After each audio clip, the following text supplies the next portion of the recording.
বাংলাদেশের কৌশলগত মিত্র দেশ হচ্ছে চীন, পাকিস্তান ও তুরস্ক। সামরিক শক্তির দিক থেকে তিনটি দেশই অত্যন্ত শক্তিশালী। এবার বাংলাদেশ, পাকিস্তান, চীন ও তুরস্ক একত্র হয়ে আত্মপ্রকাশ করতে যাচ্ছে একটি নতুন সামরিক জোট।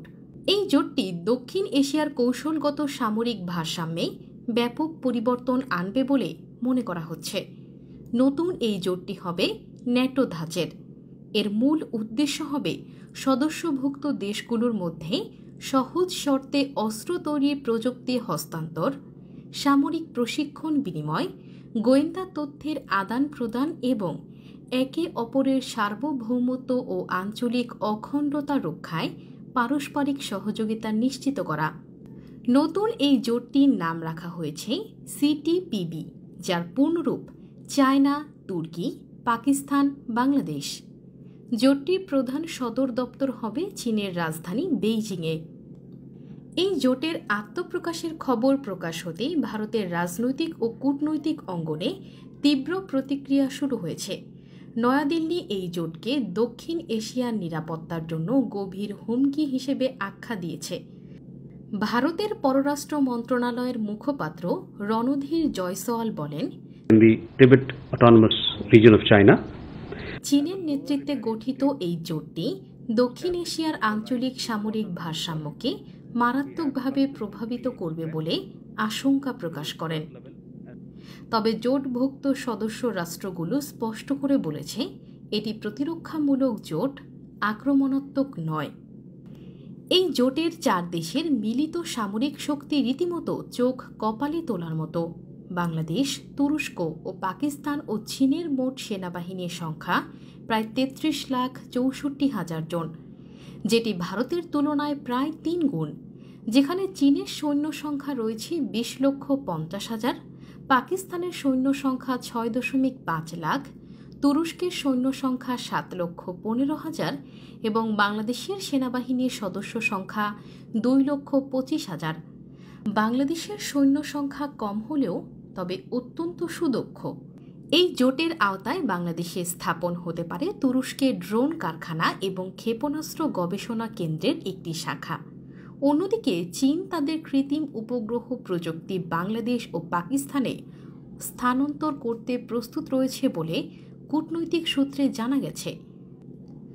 ভূ রাজনৈতিকভাবে দেখা যায়, ভারত 3 দিক দিয়ে চীন, পাকিস্তান ও বাংলাদেশের সীমানা দ্বারা পরিবেষ্টিত। কারণ ভারতের পশ্চিম দিকে রয়েছে পাকিস্তান, উত্তরের সীমান্ত জুড়ে রয়েছে চীন এবং পূর্বে বাংলাদেশ, এবং দক্ষিণ দিকে রয়েছে ভারত মহাসাগর।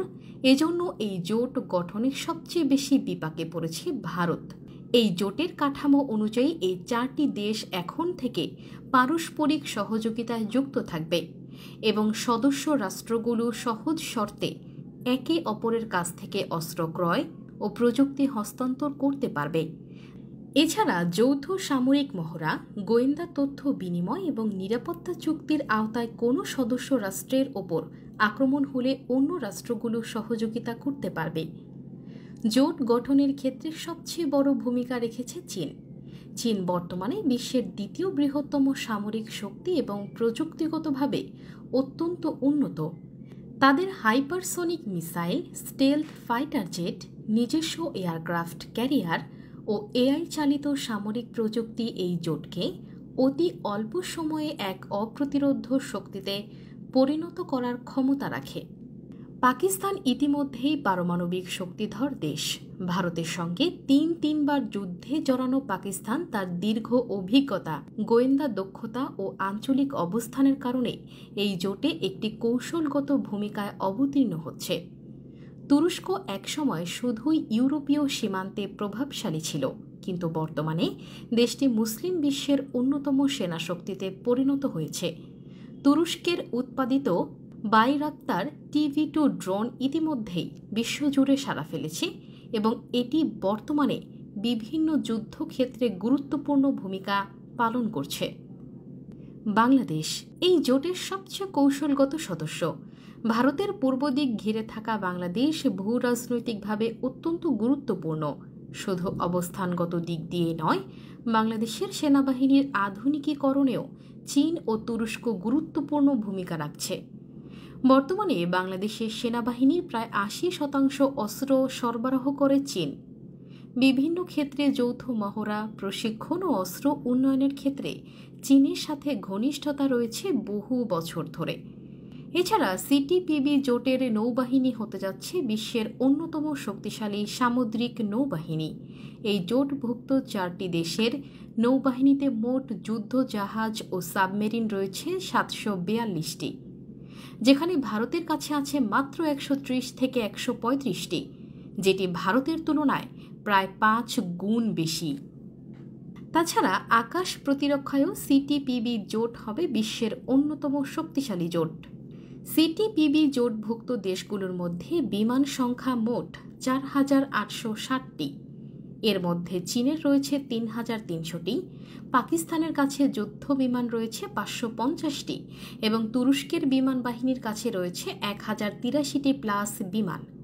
বাংলাদেশ বিমান ভারতের তুলনায় যথেষ্ট দুর্বল হওয়ার কারণে এই জোটভুক্ত দেশগুলো থেকে খুব সহজেই সুলভ মূল্যে যুদ্ধ বিমান ক্রয় করতে পারবে, কারণ চীন, পাকিস্তান, তুরস্ক 3টি দেশই উচ্চ প্রযুক্তির যুদ্ধ বিমান রপ্তানি করে। সিটিপিবি জোটের সবচেয়ে শক্তিশালী বিমান বাহিনী রয়েছে চীনের। চীন বিশ্বের বৃহত্তম বিমান বাহিনীর মালিক। চীনের কাছে প্রায় 3,300 প্লাস বিমান, যার মধ্যে 1,212টি যুদ্ধ বিমান, বিভিন্ন হেলিকপ্টার ও সহায়ক প্ল্যাটফর্ম রয়েছে। তারা J-20, J-31 stealth fighter, AI চালিত ড্রোন, AWACS ও স্যাটেলাইট ভিত্তিক নজরদারি জেটে দ্রুত প্রসার করছে। ভারতীয় সংবাদ মাধ্যমগুলো ইতিমধ্যেই চীন, পাকিস্তান, বাংলাদেশ ও তুরস্কের সমন্বয়ে গঠিত এই জোটকে চতুর্ভুজ আগ্রাসন বলে অভিহিত করতে শুরু করেছে। এনডিটিভি, টাইমস নাও, রিপাবলিক টিভি সব জায়গাতেই এখন এই খবরই শিরোনামে। বাংলাদেশ এই জোটে যোগদানের ফলে বাংলাদেশের কৌশলগত নিরাপত্তা আগের চাইতে বহু গুণে বৃদ্ধি পেয়েছে। শেখ হাসিনা পতনের পর থেকে ভারত বাংলাদেশকে নানানভাবে অস্থিতিশীল করে তোলার চেষ্টা করে। বাংলাদেশ সীমান্ত অবৈধ পুশিন, সীমান্ত হত্যা, ট্রানজিট বাতিল, বাংলাদেশি পণ্যের ওপর নিষেধাজ্ঞা সহ বিভিন্নভাবে বাংলাদেশের ওপর চাপ প্রয়োগ করতে থাকে। বিপরীতে চীন বাংলাদেশি পণ্যের ওপর 100% শুল্কই তুলে নেয়। তো বন্ধুরা, চীন, পাকিস্তান, বাংলাদেশ, তুরস্কের সম্মিলিত সিটিপিবি জোটে বাংলাদেশের যোগ দেওয়াকে আপনি যৌক্তিক মনে করেন কি? আপনার মূল্যবান মতামত জানান আমাদের কমেন্ট বক্সে। দেখা হবে পরবর্তী কোনো ভিডিওতে। সেই পর্যন্ত ভালো থাকুন, সুস্থ থাকুন। আল্লাহ হাফেজ।